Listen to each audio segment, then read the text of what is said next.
Bonjour Océane, Bonjour Yann. merci d'être venu pour l'interview. Merci à toi. Bah, je t'en prie, hein, c'est normal.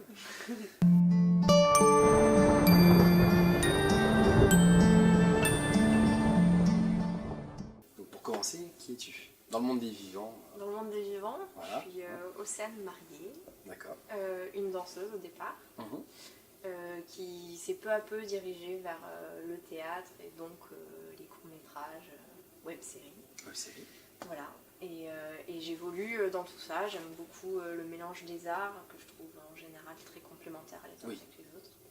Et c'est ce qui me tient à cœur. En général, c'est un peu le fil rouge de tous mes Tout ce que projets. tu fais, Quoi. de ce que tu entreprends. Tu arrives à exprimer des choses par le corps, enfin en tout cas en ce qui me concerne, Mhm. que je n'arrive pas forcément à retrouver par le jeu, par la parole, et vice-versa. Et c'est d'ailleurs assez frustrant parfois quand je joue et que j'ai la sensation de ne pas arriver à tout à fait toucher ce que je voudrais amener, alors que je sens qu'à l'intérieur je l'ai, je sais que par la danse j'arriverai à l'exprimer, Mais pas forcément par la parole. mais pas forcément par la parole. Est-ce que tu as suivi un parcours particulier pour faire de la danse? Enfin, depuis combien de temps déjà t'en fais de la danse? Parcours très classique, comme toutes les petites filles quasiment. J'ai commencé la danse à 5 ans. D'accord. Voilà, donc ça fait 21 ans que je fais de la danse. Ouais, c'est pas mal. N'est-ce pas, C'est pas une mal. grande carrière. Et j'ai suivi le parcours, le cursus classique en conservatoire. Moi je viens du sud-ouest, je suis d'Agen, donc j'étais D'accord. à l'École nationale de musique et de danse là-bas, où j'ai fait classique et contemporain. À la fin de cette formation, j'ai passé des médailles, ce qu'on appelait les médailles à D'accord. l'époque. Et l'obtention de la médaille d'or m'a permis d'arriver à Paris et de gagner un an en fait sur la formation que je voulais faire, qui était celle du diplôme d'État pour devenir professeur de danse. Depuis, en gros, mon quotidien, c'est donner des cours de danse. Apprendre à apprendre. C'est bien. Ouais, non, c'est une vraie passion. Même si au départ, c'était pas ce vers quoi je m'étais le plus destinée dans la danse, je pensais plus à la scène.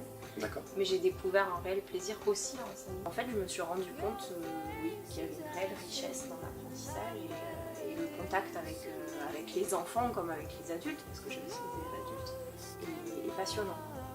Et ça remet plein de choses en question sur l'art, sur la manière dont tu vois les choses. Je trouve ça génial en fait. Je pense que tous les danseurs ou tous les artistes devraient se poser la question sur comment ils transmettraient ça. Et ça enrichit personnellement. J'ai de jolies choses qui arrivent chez mes élèves, j'ai des choses qui m'apportent des émotions que je n'ai que par l'enseignement en fait. On te connaît surtout aussi par rapport à Purgatoire. Surtout. Est-ce que tu peux nous parler un petit peu de cette expérience-là? Ouais, Purgatoire ça a été un peu un déclic parce que donc, venant de la danse, j'avais envie de me diriger vers le théâtre. J'en avais déjà un petit peu fait parce que j'avais été dans un cabaret. Alors cabaret pas au sens où on l'entend, pas la revue avec pas les pubs, feuillages. tout ça, non. Mais c'était plus un cabaret, donc c'était dans le sud-ouest de la France, dans une compagnie qui s'appelait Les Baladins, dont le metteur en scène est Roger Bourret, qui est un petit peu connu, pas mal même. D'accord. Et donc en fait c'est un metteur en scène qui avait une richesse incroyable, c'est-à-dire qu'il prend des gens qui ont un talent donc pour la danse, pour le chant, pour le théâtre, et il nous fait la confiance de nous pousser à tout essayer. Et je pense que c'est de là que me vient ce goût pour le croisement des arts, parce qu'en fait à chaque fois je trouvais qu'il en ressortait des choses incroyables. Et donc à Paris j'avais mis ça un petit peu entre parenthèses aussi pour tout ce qui était la danse, les cours de danse, la formation, tout ça. Et puis il y a un peu plus de 2 ans, je me suis dit bon allez, je vais quand même tenter, et puis j'ai regardé quelques annonces et j'ai vu l'annonce de casting pour Purgatoire. Voilà, donc j'ai rencontré Guillaume et Charlie, et puis ça a été un super échange parce que c'était pas un casting comme on peut l'entendre, j'avais pas préparé de texte, c'était vraiment une rencontre, et je pense que eux ils attendaient vraiment de tomber sur des gens avec qui ils avaient un bon feeling. Un bon feeling, une manière de voir les choses, une envie de partager aussi une aventure, parce que c'est pas un projet où les gens se côtoient juste pour le tournage et puis on s'oublie. On sent que c'est quelque chose de construit, on grandit, on apprend ensemble, et je trouve ça génial, quoi. Donc voilà, donc Purgatoire pour moi c'était un peu le déclic, parce que du coup ils m'ont dit bon bah oui, oui on trouvera un personnage, etc. Donc pour l'instant, j'ai pas été très présente parce que j'ai un personnage qui est un peu mystérieux au départ, on ne sait pas trop ce qu'il apporte à l'histoire, mais ça va venir. Ça va venir. Ça va venir. Et voilà, et donc je joue Alice, qu'on a pu voir un petit peu dans la saison 1, un petit peu en fin de saison 2, et qu'on devrait voir un peu plus. Beaucoup plus dans la saison 3. Saison 3, ouais. Et justement, d'ailleurs, est-ce que tu peux nous parler d'Alice? Alors Alice, c'est une jeune femme danseuse. Tiens donc. Comme par hasard. C'est bizarre. Et je veux pas trop en dire non plus, mais elle a la faculté de voir des choses qu'elle ne devrait pas voir. Elle est un des rares personnages de l'histoire à être vivant, pas encore passé de l'autre côté. Mais on sent bien qu'elle arrive à communiquer en fait, avec eux. Et ce personnage en fait, est en souffrance depuis son enfance parce que justement elle a dû vivre avec ça, voir des morts. Et elle a toujours été prise pour folle et elle s'est peut-être réfugiée dans la danse aussi pour ça. Oui, pour essayer de... Parce que c'est un fardeau. Exactement. Et puis peut-être que dans Purgatoire, en fait, elle va se rendre compte qu'elle a une sorte de rôle, quoi, de mission, de rôle important à jouer. Comment tu t'es emparée du personnage? Qu'est-ce qui t'a plu chez elle? Je pense qu'en fait, ils m'ont bien cerné. Ils m'ont trouvé un personnage qui me colle assez bien. Moi, ce qui m'a plu dans ce personnage d'Alice, c'est qu'on voit une fille qui a l'air hyper fragile. Parce que justement, elle est en train de fuir peut-être cette chose qu'elle redoute. Elle sent qu'elle a un truc particulier, mais qui jusque-là l'a certainement isolée des autres. Et en général, j'ai, moi, dans ma vraie vie, une apparence assez douce. Et dessous, et c'est souvent frustrant parce que quand on me donne cette image de douceur, que je ne refuse pas parce qu'elle est vraie, j'ai aussi envie de montrer qu'à l'intérieur il y a autre chose qu'il y a une force aussi. Je suis pas un héros, hein, mais oui, j'ai autre chose aussi derrière, j'ai un peu plus de feu aussi, et c'est frustrant quand on n'arrive pas à le montrer. Donc je l'ai un peu vécu comme ça, ce personnage d'Alice. Pour moi, c'est quelqu'un qui a quelque chose de fort à l'intérieur, qu'elle garde pour elle parce que on pourrait la prendre pour folle, quoi, voilà. Et donc elle se cache, elle se réfugie dans la danse, elle montre une apparence très douce et fragile, mais on va se rendre compte qu'elle a autre chose aussi derrière. Qu'elle va peut-être l'exprimer beaucoup plus dans la saison 3. Voilà, exactement. On sait pas encore. Ouais. Donc c'est ce personnage, ces deux visages en fait qu'elle peut avoir qui m'a beaucoup plu, beaucoup parlé.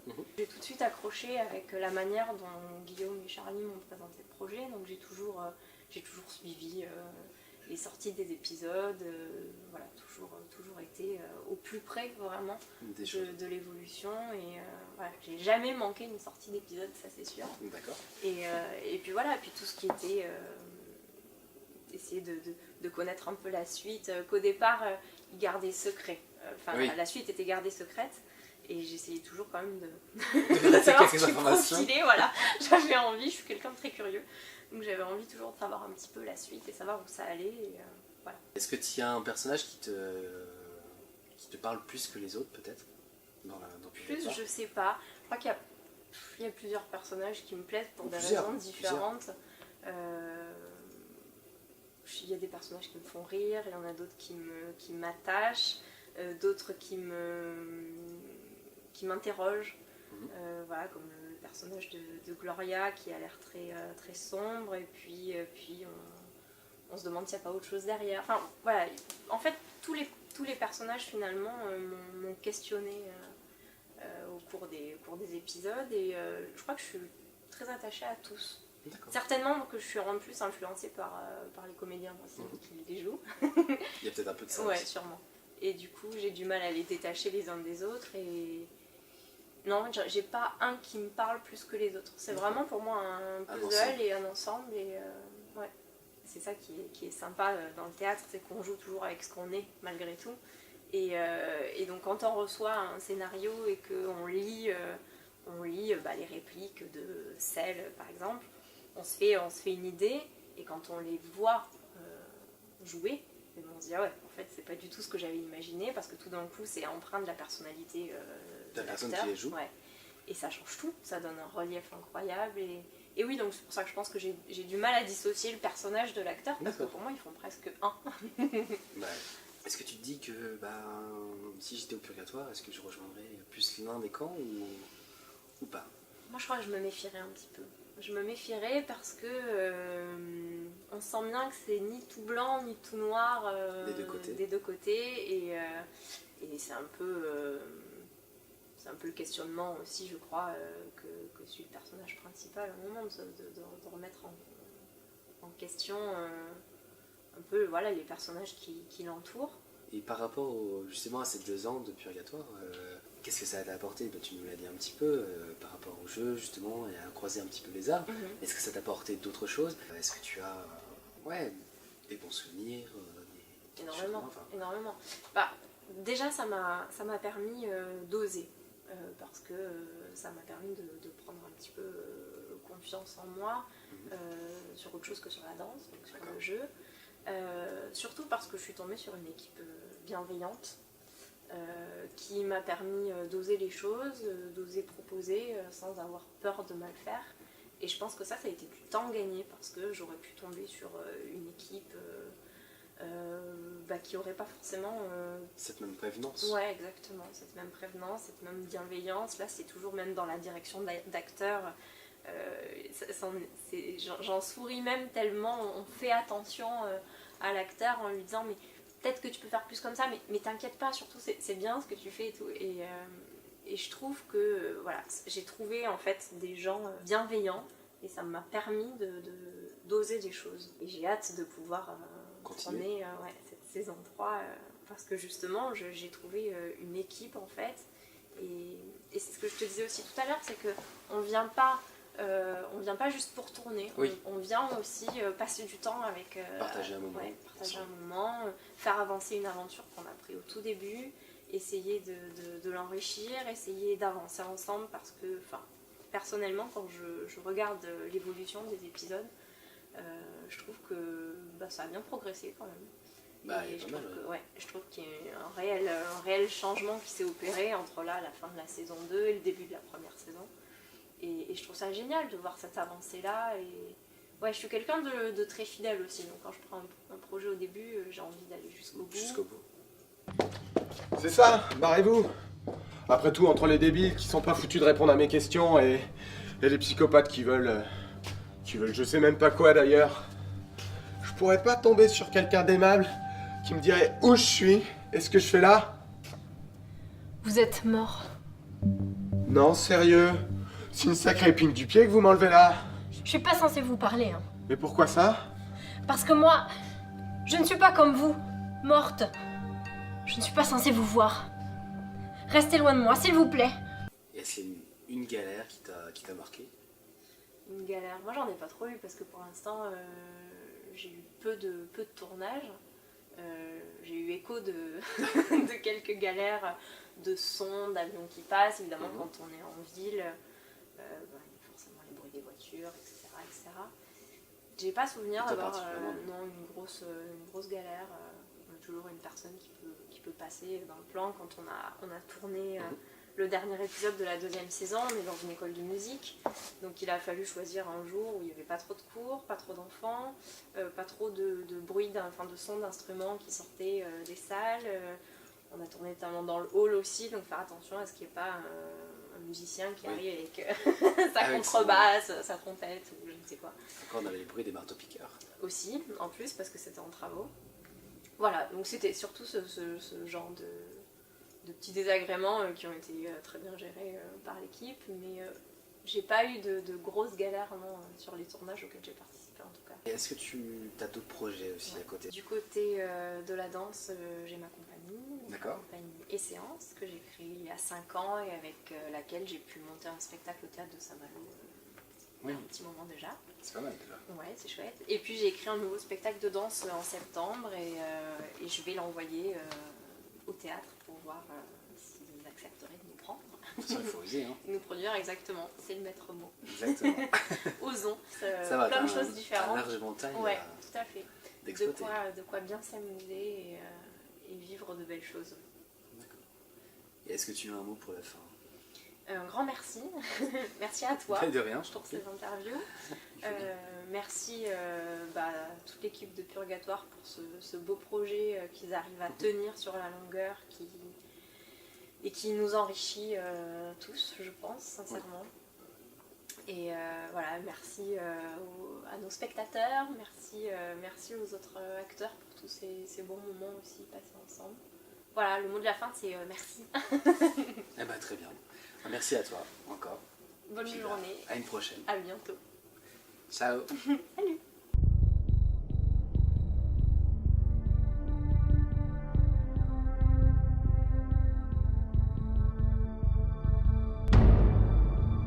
Attendez, vous pouvez m'aider? Vous pourriez? Non, je ne fais plus ça. Laissez-moi tranquille. Maintenant, il ne nous reste plus qu'à trouver l'augure avant lui.